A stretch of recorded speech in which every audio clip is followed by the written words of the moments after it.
नमस्कार, welcome to nursing smart के YouTube channel पर एक बार फिर से आप सभी लोगों का स्वागत है। आरएमएल के लिए हम सीरीज़ कर रहे हैं जो कि आपकी आने वाली DSSB के लिए भी यूज़फुल है, कॉमन है।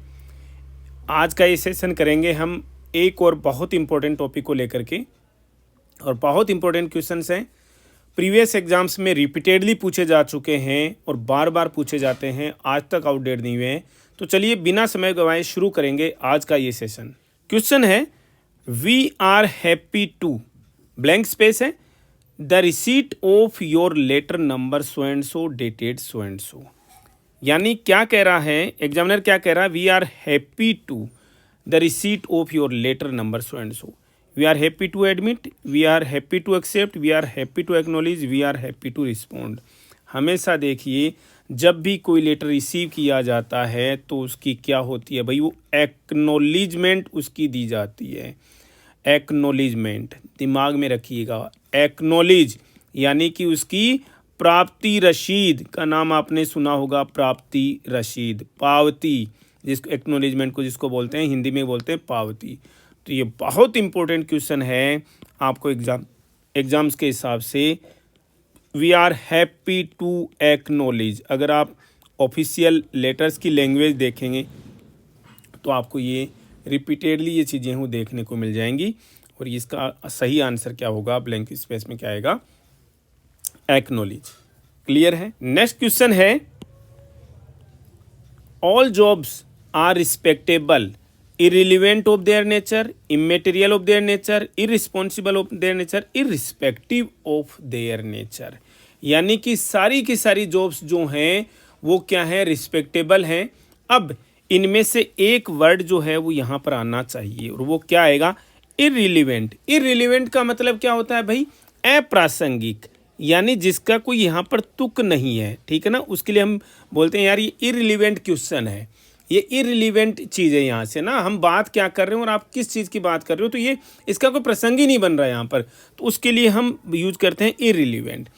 All jobs are respectable irrelevant of their nature, ये तो कोई तुक नहीं बनी भाई, तो ये ऑप्शन जो है वो बना ही नहीं। इममेटेरियल, इममेटेरियल का मतलब क्या होता है भाई? इसका कोई सार नहीं है। अभौतिक, अभौतिक हिंदी में अगर देखो तो जो इम्पोर्टेंट नहीं है उसके लिए भी हम इमेटेरियल का वर्ड यूज करते हैं। स्पिरिचुअल रादर देन फिजिकल, उसके लिए भी हम इमेटेरियल वर्ड का यूज करते हैं। तो ये इमेटेरियल भी यहाँ पर हमें प्रॉपर वर्ड नहीं लग रहा जो कि यहाँ पर शूट करता हो, जो वोकैबुलरी हमें नज़र नहीं आ रही है। इरिस्पॉन्सिबल, जी नहीं, कतई नहीं। इरिस्पॉन्सिबल गैर जिम्मेदार। इररिस्पेक्टिव, इररिस्पेक्टिव का मतलब होता है रिगार्डलेस। क्या होता है भाई? रिगार्डलेस, के बावजूद। यानी कि सारी की सारी जॉब्स जो हैं वो क्या हैं?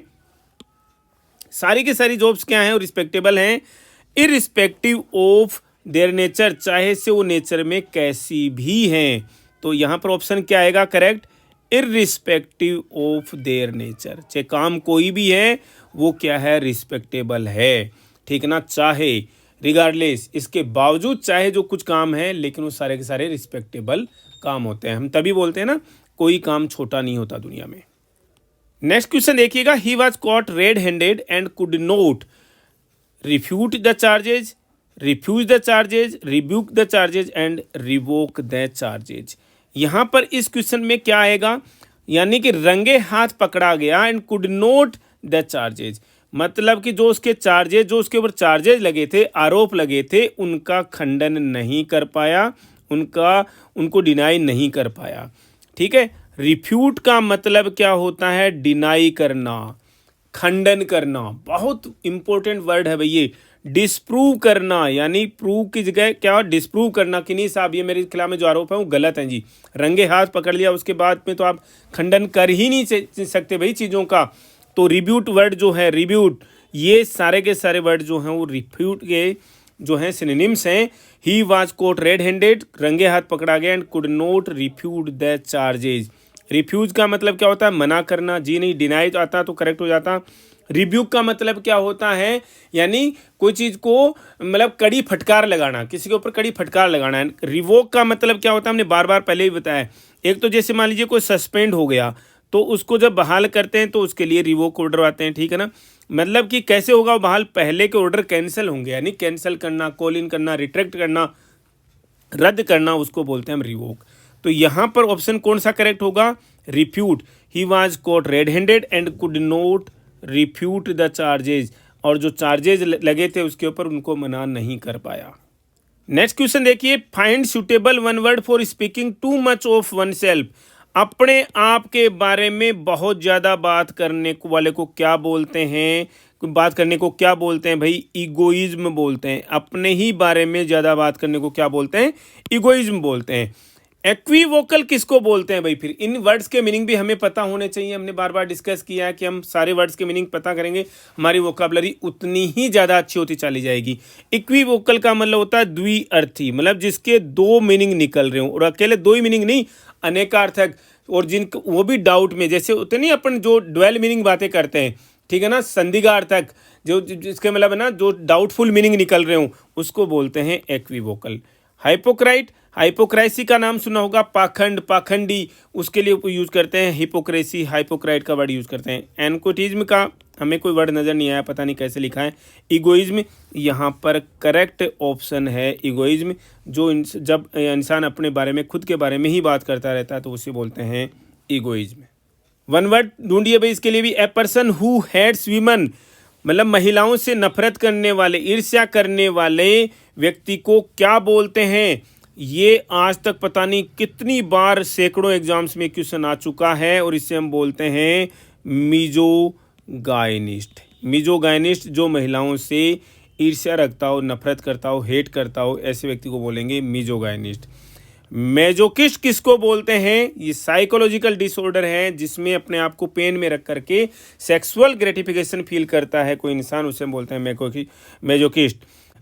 लास्ट वोकैबुलरी है मिज़ैंथ्रोपिस्ट। किसको बोलते हैं भाई, जो दूसरे लोगों से ईर्ष्या रखता है, दूसरे लोगों से नफरत करता है, उसे बोलते हैं मिज़ैंथ्रोपिस्ट। जो other, a person who hates और अवॉइड्स अदर पीपल, दूसरे लोगों से नफरत करने वाले व्यक्ति को क्या कहते हैं, मिज़ैंथ्रोपिस्ट कहते हैं। तो यहाँ पर ये जो क्वेश्चन हमने पढ़ा है, जो ये वोकैबुलरी पढ़ी है, मिजोगाइनिस्ट, जो महिलाओं से, जो व्यक्ति महिलाओं से नफरत करता है उसे हम बोलते हैं मिजोगाइनिस्ट। एग्जाम्स में पता नहीं कितनी सैकड़ों एग्जाम्स में आज तक ये क्वेश्चन पूछा जा चुका है।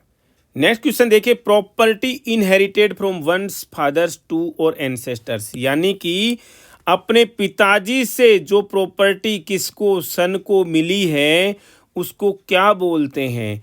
इसको इनहेरिटेंस नहीं बोलते भाई, पहली चीज तो आप बायोलॉजी पे कहीं चले जाओ।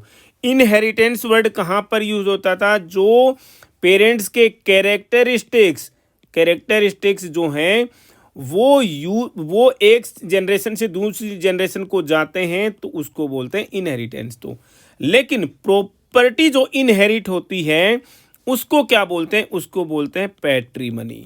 क्या बोलते हैं भाई, पैट्रिमनी। ये भी बहुत इंपॉर्टेंट वोकैबुलरी है एग्जाम्स के लिए। ऑर्थोडॉक्स का मतलब क्या है, हम ये वर्ड यूज करते हैं भाई ऑर्थोडॉक्स फैमिलीज के लिए, कि हमारी फैमिली तो पुराने ख्यालों के लोग हैं, पुराने विचारों के लोग हैं, पुराने रिचुअल्स फॉलो करते हैं, पुरानी जो कस्टम्स हैं उनको फॉलो करते हैं, तो उसको बोलते हैं ऑर्थोडॉक्स। इनहेरिटेंस, इनहेरिटेंस का मतलब एक पीढ़ी से दूसरी पीढ़ी में जाना। बोरोड यानी उधार लेना। तो यहाँ पर प्रॉपर वर्ड यहाँ पर क्या बनेगा इसके लिए, property inherited from one's fathers और एंसेस्टर्स, पैट्रिमनी इसको बोलते हैं। नेक्स्ट क्वेश्चन देखिए, one day while cutting a tree near a river his axe slipped out of his hand and fell at the river, into the river, on the river और over the river. हमेशा समझिए हाथ से फिसल करके जो क्या बोलते हैं, एक्स जो है कहाँ जाकर गिर गई, रिवर, रिवर के अंदर चली गई। जब कोई चीज़ एक चीज़ से निकल करके दूसरी चीज़ के अंदर जाती है तो उसके लिए यूज होता है प्रीपोजिशन इनटू।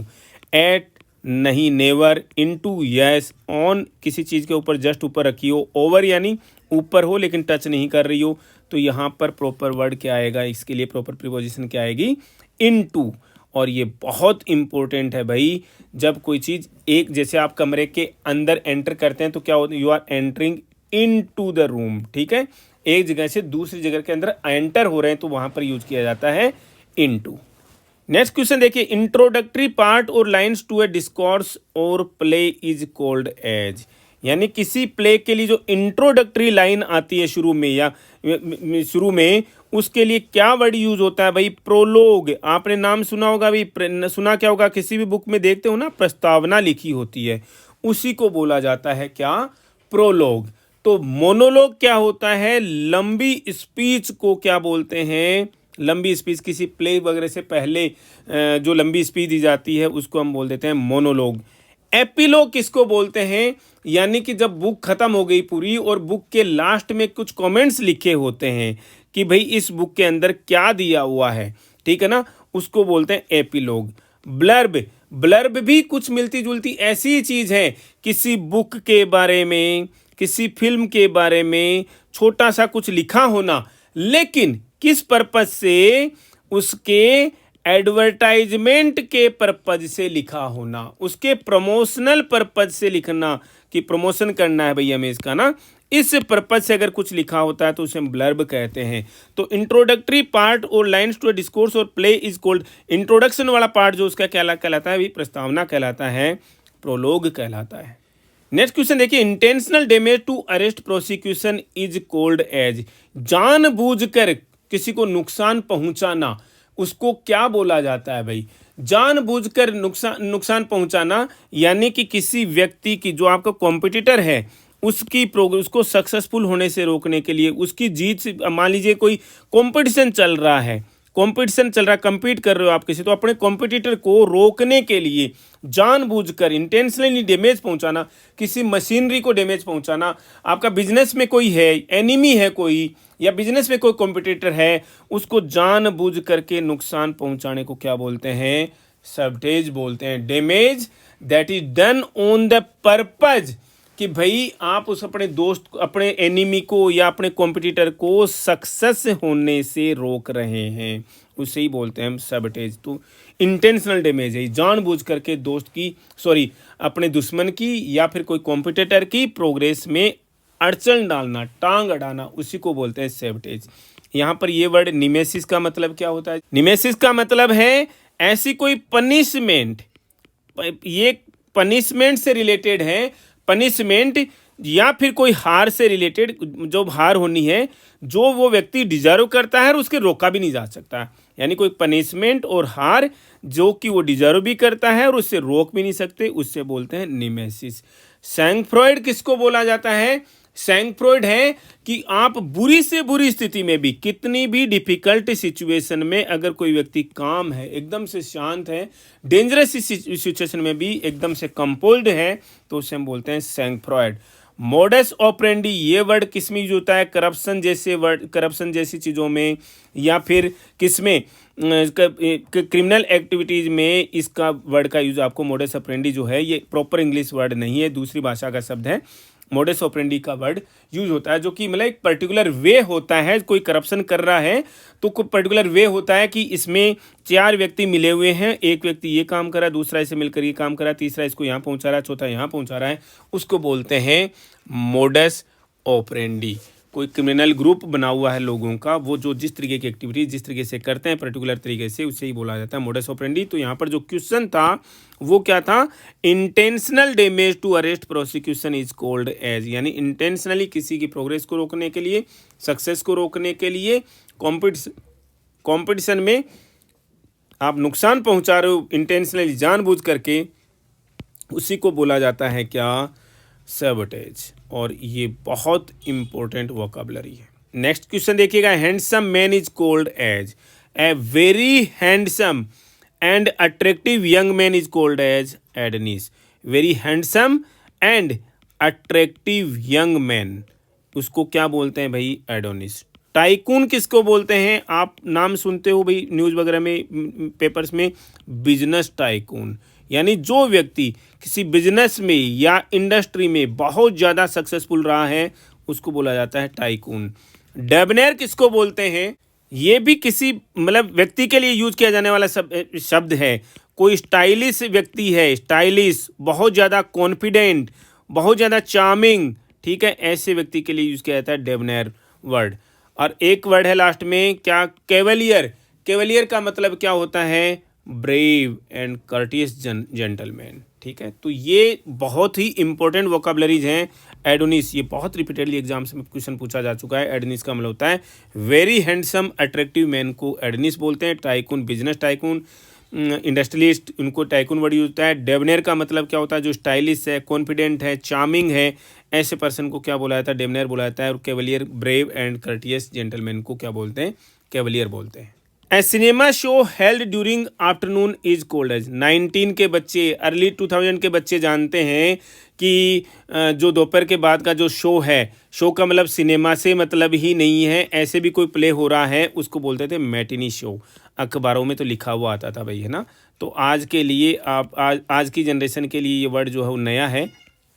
पहले के लिए बहुत ही मतलब फेमिलियर वर्ड था, बहुत ही नॉर्मल सा वर्ड था, मैटिनी शो। ठीक है, तो आफ्टरनून के बाद के शो को क्या बोलते हैं, मैटिनी। एंटरटेनमेंट, प्ले, प्रीमियर, ये नहीं, मैटिनी शो बोला जाता था। नेक्स्ट क्वेश्चन देखिए, choose the antonym of concise. देखिए हमारी क्लासेज बहुत ही कंसाइज होती हैं, देखेंगे बाद में, देखेंगे क्या पूछा है। कंसाइज, कंसाइज का मतलब क्या होता है भाई, शॉर्ट, ब्रीफ। सब बच्चों को पता होगा, हम बहुत ही शॉर्ट क्लासेज करते हैं, बहुत ही ब्रीफ क्लासेज करते हैं, लेकिन क्वालिटी मटेरियल प्रोवाइड कराते हैं बच्चों को। ठीक है ना। अब इसका आपको पूछा उल्टा, शॉर्ट कंसाइज ब्रीफ का उल्टा क्या हो जाएगा भाई, लेंदी, यानी लंबी क्लास हो लेकिन उसमें मटेरियल आपको ढंग का कुछ भी ना मिले। तो कंसाइज का एंटोनिम क्या हो गया, लेंदी। दूसरे वर्ड्स भी देखते हैं, शॉर्ट इसका सिनोनिम है, ब्रीफ इसका सिनोनिम है, सक्सेंट भी इसका सिनोनिम है। ये सारे के सारे इसके सिनोनिम से हैं, लेकिन जो लेंदी है ये इसका एंटोनिम है, किसका, कंसाइज का। नेक्स्ट क्वेश्चन है, choose the synonym of discourse. Discourse का मीनिंग मतलब सिनोनिम यहाँ पर पूछा गया है। डिस्कोर्स का मतलब क्या होता है, सबसे पहले आपको ये जान लेना जरूरी होता है। डिस्कोर्स का मतलब है long and serious discussion, long but serious discussion, ये समझ लीजिएगा। इसका मतलब कोई टॉक हो रही है, कोई चैट हो रही है, ठीक है ना, कोई कम्युनिकेशन है, इन सब को हम क्या बोलते हैं, डिस्कोर्स बोल सकते हैं। ये सारे के सारे इसके मीनिंग से ही हैं। तो यहाँ पर डिटेन जी नहीं, साइलेंस जी नहीं, डिस्कशन यस, ये प्रॉपर सिनोनिम है इसका डिस्कोर्स का, डिस्टर्बेंस जी नहीं, ना इसके एंटोनिम भी नहीं है भाई। ये लॉन्ग सीरियस डिस्कशन को क्या बोला जाता है, डिस्कोर्स बोला जाता है। नेक्स्ट क्वेश्चन देखिए, चूज द एंटोनिम ऑफ अनएनविएबल। अनएनविएबल का एंटोनिम पूछ रहा है, तो आपको सबसे पहले इसका क्या पता होना चाहिए, मीनिंग पता होना चाहिए। अनएनविएबल का मीनिंग क्या होता है भाई, अवांछनीय। यहाँ से नहीं भाई, अवांछनीय। अवांछनीय का मतलब समझते हो आप, कई बार हिंदी एडवर्टाइजमेंट में देखते हो ना, वांछनीय योग्यताएं देखते हो आप, वांछनीय योग्यताएं, इसका मतलब वांछनीय जो इसका क्या हो गया भाई, अपोजिट हो गया, एंटोनिम हो गया। और वांछनीय का मतलब क्या होता है भाई, डिजायरेबल क्वालिफिकेशंस, ऐसा लिखा होता है, डिजायरेबल्स। आप देखना किसी भी एडवर्टाइजमेंट में, तो वो डिजायरेबल का मतलब क्या होता है भाई, एनविएबल, एनविएबल, राइट, डिजायरेबल या एनविएबल, डिजायरेबल। तो ये इनका एंटोनिम क्या हो गया, इनका अपोजिट क्या हो गया भाई, अनएनविएबल। क्या हो गया भाई, अनएनविएबल या अनडिजायरेबल। समझ रहे हो आप इन चीज़ों को। अब देखिए अनएनविएबल का मीनिंग क्या है, अनडिजायरेबल, तो इसका उल्टा क्या हो गया जी, डिजायरेबल हो गया। एडमायरेबल प्रशंसा योग्य, जी नहीं। अट्रैक्टिव, जी नहीं। डिसएग्रीएबल, जी नहीं, ये छपा नहीं भाई, डिसएग्रीएबल, जी नहीं। आंसर इसका क्या हो गया, डिजायरेबल। समझना आप इस चीज़ को कि अनएनविएबल का अपोजिट क्या होता है, एनविएबल और डिजायरेबल। अनएनविएबल का खुद का मीनिंग क्या होता है, अवांछनीय, उल्टा क्या हो गया, वांछनीय। वांछनीय का मतलब होता है desirable conditions, desirable eligibility sorry, या डिजायरेबल क्वालिफिकेशंस। नेक्स्ट क्वेश्चन देखिए, choose the synonym of percussion. अब देखिए परक्यूशन का मतलब आपने सुना होगा, का नाम आपने सुना होगा। हेल्थ असेसमेंट में अपन नर्सिंग जब पढ़ते हैं तो हेल्थ असेसमेंट की 4 मेथड से हैं, हमने पता नहीं आप लोगों ने पढ़ी है कि नहीं पढ़ी। एक होती है भाई इंस्पेक्शन, दूसरी होती है पाल्पेशन, तीसरी होती है ऑस्कुल्टेशन और चौथी होती है परक्यूशन। राइट है, पता होना चाहिए। और परक्यूशन मेथड कौन सी है, क्या करते हैं इसके अंदर, जो भी डॉक्टर असेसमेंट कर रहा है या आप असेस कर रहे हो, तो एक छोटा सा हैमर आता है रबर टाइप का सा, उससे आप मार करके देखते हो, स्ट्राइक करके देखते हो पेशेंट की बॉडी पर जगह जगह पर, या फिर फिंगर टिप्स से आप पेट को देखते हैं, ठीक है ना, पेट पे एब्डोमेन को देखते हैं, तो उससे हम बोलते हैं परकुशन। समझ लो आप इस चीज़ को। तो परकुशन का मतलब होता है स्ट्राइक करना, स्मैश करना, ठीक है।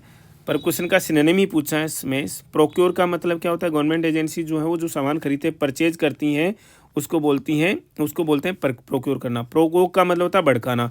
शैशाय का मतलब क्या होता है, डांस का तरीका होता है भाई, है ना, एक डांस के जिसमें जो शोल्डर्स हैं और बैक है उसकी जो मूवमेंट है वो अलग तरीके से होती है लेकिन कोऑर्डिनेटेड वे में होती है, ठीक है ना, इंटेंशनली कोऑर्डिनेटेड में होती है, हालांकि एग्जैजरेटेड होती है लेकिन कोऑर्डिनेटेड वे में है और इंटेंशनल है वो चीज़, ठीक है ना। तो डांस में ये वर्ड यूज़ किया जाता है शैशाय।